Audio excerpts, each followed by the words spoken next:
Los castillos medievales parecían fuertes por fuera, pero por dentro eran fríos y rústicos, sin calefacción, sin suelos cálidos. Aún así, los reyes vivían en ellos. ¿Cómo se mantenían calientes? Las respuestas no siempre son elegantes, pero ciertamente tenían que ser creativos. Todo comenzaba con las paredes. Los gruesos muros de piedra que hacían que los castillos fueran excelentes para la defensa eran terribles para conservar el calor. A diferencia de la madera, la piedra absorbe el frío y lo retiene. Un muro de 3 pies de grosor irradiaba frialdad hacia las habitaciones como si fuera un aire acondicionado medieval que nadie pidió. Si las paredes pudieran hablar, las de los castillos solo castañetearían los dientes. Estas estructuras masivas tardaban una eternidad en calentarse. Registros del castillo de Windsor muestran que incluso después de que los fuegos ardieran durante 2 días completos, los visitantes seguían quejándose del frío que calaba los huesos en el interior. Los reyes solían usar múltiples capas de túnicas reales, no porque se vieran majestuosos, sino porque la hipotermia no combina bien con una corona. Las ventanas empeoraban todo. El vidrio en la Edad Media era caro, por lo que la mayoría de las ventanas de los castillos eran apenas rendijas cubiertas con contraventanas de madera, tela engrasada o cuerno animal delgado. Incluso en las cámaras reales, las ventanas dejaban pasar el aire frío constantemente. El fabricante de ventanas reales probablemente era el único artesano que podía hacer un trabajo deficiente sin consecuencias. Los grandes salones, con techos que alcanzaban los 12 metros de altura, significaban que todo el aire caliente simplemente se elevaba, dejando a la gente temblando abajo. Un escritor medieval se quejó de que en el salón del rey el rostro podía quemarse mientras la espalda se congelaba. Los nobles medievales desarrollaron lo que los historiadores llaman calefacción de zona del trono. Solo se calentaba la parte del cuerpo en contacto con el asiento. La mayoría de los castillos tenía pisos de piedra o tierra apisonada que absorbían el calor de la habitación. Los reyes que caminaban descalzos sobre los pisos de piedra aprendían rápidamente que los pies fríos no tenían nada que ver con los nervios. En algunos castillos del norte de Europa, el agua dejada en vasijas se congelaba completamente durante la noche, incluso en habitaciones donde el fuego había ardido el día anterior. El clima tampoco ayudaba. Durante la Edad Media, Europa experimentó lo que hoy se conoce como la Pequeña Edad de Hielo. Las temperaturas invernales eran significativamente más frías que las actuales, con ríos que se congelaban lo suficiente como para albergar mercados y festivales sobre el hielo. Los registros muestran que el río Támesis en Londres se congeló al menos 23 veces entre 1309 y 1400, con hielo lo suficientemente grueso para que bueyes caminaran sobre él. El mero tamaño de los castillos hacía casi imposible calentarlos. El palacio de Hampton Court tenía más de 1000 habitaciones. Los guardias en los pasillos fríos rotaban sus turnos cada hora porque quedarse más tiempo implicaba riesgo de congelación. Los guardias más astutos descubrieron que vigilar la cocina misteriosamente era el puesto más popular en invierno. Durante la Pequeña Edad de Hielo, del siglo XIV al XIX, los registros de un rey francés muestran que su castillo usaba 6000 troncos en un solo mes de invierno, y la gente aún tenía frío. Los leñadores reales tenían los trabajos más seguros del reino. Eran los únicos que sudaban en enero. Los reyes no estaban dispuestos a mudarse a acogedoras cabañas de madera y renunciar a sus símbolos de poder en piedra. Estas fortalezas heladas necesitaban soluciones de calefacción dignas de la realeza. Después de todo, cuando tu castillo se está convirtiendo en una nevera, necesitas algo más poderoso que una simple fogata. La solución más obvia al frío en los castillos era el fuego, pero no las llamas modestas que uno tendría en casa. Los reyes medievales construían chimeneas absolutamente enormes, a menudo lo suficientemente grandes como para que una persona pudiera estar de pie dentro sin agacharse. No eran simplemente chimeneas, eran habitaciones de fuego. En muchos castillos reales, Las chimeneas principales medían hasta 3 metros de ancho y más de 2 de alto. En el castillo de Bodiam, en Inglaterra, la chimenea de la cocina tenía 4,5 metros de ancho, aproximadamente el tamaño de un dormitorio pequeño actual. Estas no solo estaban diseñadas para calentar el castillo, sino que también eran perfectas para esos momentos incómodos en los que necesitabas quemar pruebas de un intento de golpe fallido. Las demandas de combustible de estos gigantescos hogares eran enormes. Una sola chimenea real podía consumir un árbol entero en un solo día. Los registros históricos muestran que los castillos reales quemaban hasta 3 toneladas de madera cada semana durante el invierno, y eso solo para las cámaras personales. Los leñadores reales debían tener los trabajos más estables de la Edad Media, con una demanda constante de sus servicios. A pesar de su impresionante tamaño, estas chimeneas eran sorprendentemente ineficientes. Las enormes aberturas creaban corrientes de aire que succionaban más calor por la chimenea que el que liberaban en la habitación. Algunas estimaciones sugieren que hasta el 80% del calor de las chimeneas medievales se iba directamente al exterior. El dicho medieval "el dinero se quema" probablemente comenzó con un rey mirando su chimenea. Para empeorar las cosas, estos hogares gigantes producían enormes cantidades de humo. Las chimeneas, aunque impresionantes en tamaño, a menudo no funcionaban correctamente. Muchas habitaciones del castillo estaban perpetuamente llenas de humo que irritaba los ojos y ennegrecía los techos. Los sirvientes encargados de mantener estos fuegos tenían algunos de los peores trabajos del reino, luchando constantemente contra el humo y cargando interminables cantidades de leña. Pero no basta con una o dos chimeneas. El castillo de Dover tenía 20 chimeneas principales distribuidas en sus edificios. La Torre de Londres contaba con 32 hogares separados. Cada uno requería atención constante y enormes cantidades de combustible, creando un ejército de trabajadores cuya única tarea era mantener los fuegos encendidos. Estas enormes chimeneas no eran solo prácticas, también eran símbolos de poder. Cuanto más grande era tu chimenea, más obvia era tu riqueza e importancia. Los reyes competían por construir los hogares más grandes y elaborados, decorándolos con escudos reales, intrincadas tallas de piedra e incluso pan de oro. Nada decía "soy obscenamente rico" como tener una chimenea en la que cabía un caballo. La ubicación de las chimeneas también se planeaba cuidadosamente. El gran salón, donde el rey recibía invitados y realizaba sus asuntos, siempre presentaba la chimenea más grande e imponente, situada al fondo, frente a la entrada. Cuando los visitantes llegaban, veían inmediatamente la enorme hoguera, un recordatorio nada sutil de la riqueza y poder del rey.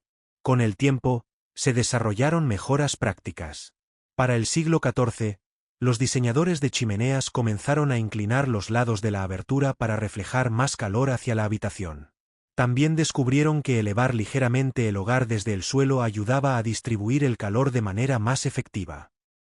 Esto puede parecer obvio hoy, pero representaba la tecnología de calefacción más avanzada de la época. Aun con todas estas enormes llamas ardiendo por el castillo, el calor seguía siendo escaso. Los reyes necesitaban estrategias adicionales para combatir el frío persistente. ¿Qué más podía ayudar cuando ni siquiera los fuegos más grandes eran suficientes? Más allá de las chimeneas colosales, los reyes medievales recurrieron a los textiles como su siguiente línea de defensa contra el brutal frío. Los tapices se convirtieron en el equivalente medieval de la aislación térmica, transformando muros desnudos de piedra en superficies que realmente retenían el calor dentro de una habitación. No eran simples decoraciones, eran necesidades funcionales para sobrevivir el invierno. Los inventarios de castillos de la Edad Media frecuentemente enumeran cientos de tapices en una sola residencia real. El castillo real en Westminster tenía más de 300 tapices en el siglo XIV, con más de 50 solo en las cámaras privadas. El rey tal vez no tenía plomería interior, pero sí tenía control de temperatura basado en textiles. Los tapices más efectivos eran gruesos, pesados y hechos de lana. Colgaban levemente separados del muro, creando un pequeño bolsillo de aire que actuaba como una capa aislante extra.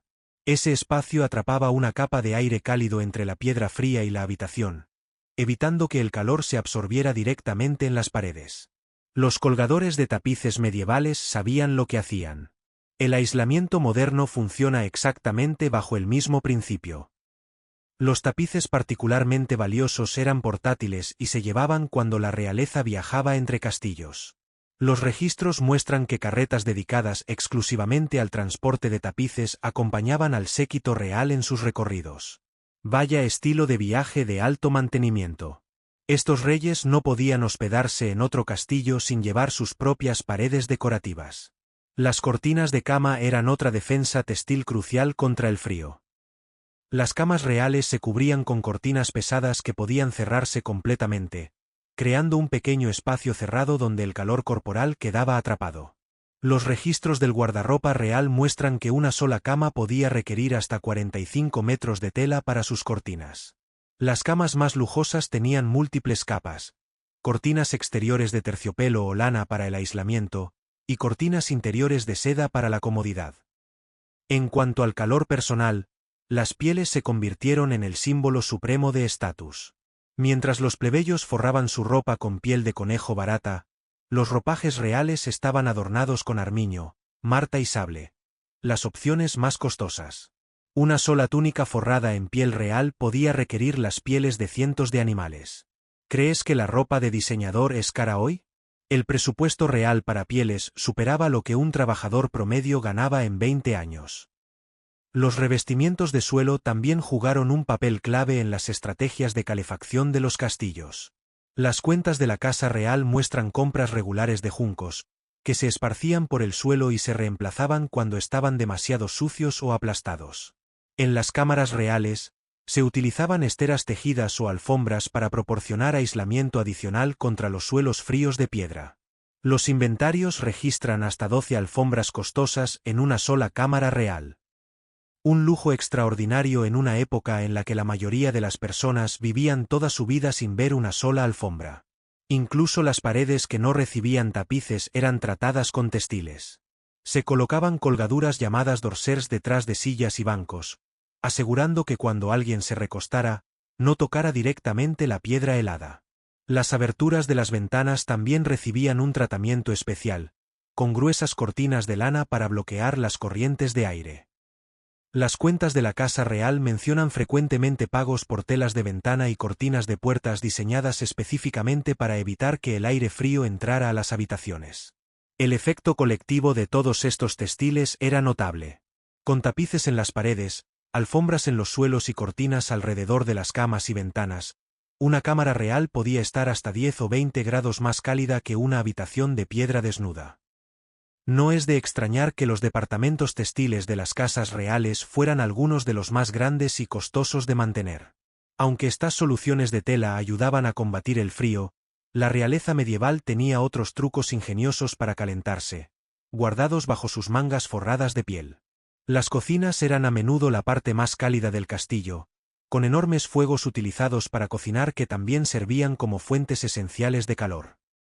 Los diseñadores de castillos medievales no solo pensaban en la comida cuando planeaban estas áreas de cocina masivas. Estaban creando fábricas de calor para toda la estructura. Los fuegos de cocina principales en los castillos reales ardían constantemente, día y noche, incluso si no se estaban preparando comidas. No eran llamas pequeñas. Los hogares de cocina podían asar 6 o 7 animales enteros al mismo tiempo. Estos fuegos nunca se apagaban, ni siquiera en verano, porque los hornos de pan debían estar listos en todo momento. El panadero del castillo tenía la versión medieval de un bronceado durante todo el año, gracias a su puesto junto a los hornos ardientes. Muchas estrategias arquitectónicas ayudaban a distribuir el calor de la cocina por todo el castillo. Los constructores más inteligentes colocaban los aposentos cerca de las cocinas para absorber parte de su calor. En algunos castillos, la cámara del rey compartía muro con la cocina, permitiendo que el calor se transfiriera directamente a través de la piedra. Durante inviernos especialmente fríos, los registros muestran que algunos miembros de la realeza dormían directamente sobre las cocinas, donde el calor ascendente ofrecía noches mucho más confortables. La producción de calor en una cocina de castillo medieval era impresionante. Lecturas de temperatura tomadas en cocinas reconstruidas muestran que podían alcanzar los 49 grados Celsius durante los momentos de cocción más intensos. Los trabajadores de cocina básicamente tenían dos trabajos: cocinar la comida y ser radiadores humanos para el resto del castillo. Las cocinas de castillo eran operaciones enormes. En el castillo de Windsor, el complejo principal de cocinas cubría un área mayor que una cancha de baloncesto moderna. Con múltiples hogares, hornos de pan y espetones funcionando al mismo tiempo, estas cocinas generaban suficiente calor para calentar varias cámaras contiguas. Los pasadizos entre las cocinas y los salones estaban diseñados deliberadamente para retener y distribuir el calor. En muchos castillos, la comida viajaba a través de varias antecámaras en su camino a la mesa real, y cada una de estas habitaciones se beneficiaba del calor que pasaba. Los diseñadores de castillos incluso construyeron compartimentos térmicos dentro de las paredes entre cocinas y comedores, donde los platos podían almacenarse brevemente mientras también permitían que el calor pasara a las habitaciones adyacentes. Los olores de la cocina eran un efecto secundario desafortunado de esta estrategia de calefacción. El aroma de lo que se preparaba en la cocina flotaba por las habitaciones cercanas. Las crónicas históricas de visitantes a castillos mencionan con frecuencia cómo las cámaras reales olían constantemente a carne asada o pan recién horneado. Tal vez eras noble, pero tu dormitorio oliendo a estofado era parte del trato. A veces se canalizaban tuberías de agua cerca o a través de las cocinas para evitar que se congelaran. En los inviernos más duros, esta plomería adyacente a la cocina era a menudo la única fuente de agua que no se congelaba. A pesar de lo ingenioso que era usar fuegos de cocina para calentar, el calor nunca llegaba completamente a las habitaciones más alejadas del castillo. Para una calefacción verdaderamente lujosa, la realeza medieval a veces recurría a una solución mucho más sofisticada, inspirada en la ingeniería romana antigua. Algunos pocos afortunados de la realeza medieval experimentaron el lujo de suelos calefaccionados gracias a una tecnología romana antigua llamada hipocausto. Estos sofisticados sistemas de calefacción hacían circular aire caliente por espacios bajo el suelo, transformando la piedra helada en una fuente placentera de calor. Mientras que las chimeneas te calentaban desde una dirección, los hipocaustos lo hacían desde abajo, convirtiéndose en la opción de lujo para habitaciones verdaderamente resistentes al frío. Los hipocaustos funcionaban canalizando calor desde un horno a través de espacios huecos bajo el suelo. Se encendía un fuego en una sala de horno, y el aire caliente y el humo circulaban a través de una red de soportes de ladrillo y canales bajo las losas. El calor luego ascendía por el suelo, calentando toda la habitación desde la base.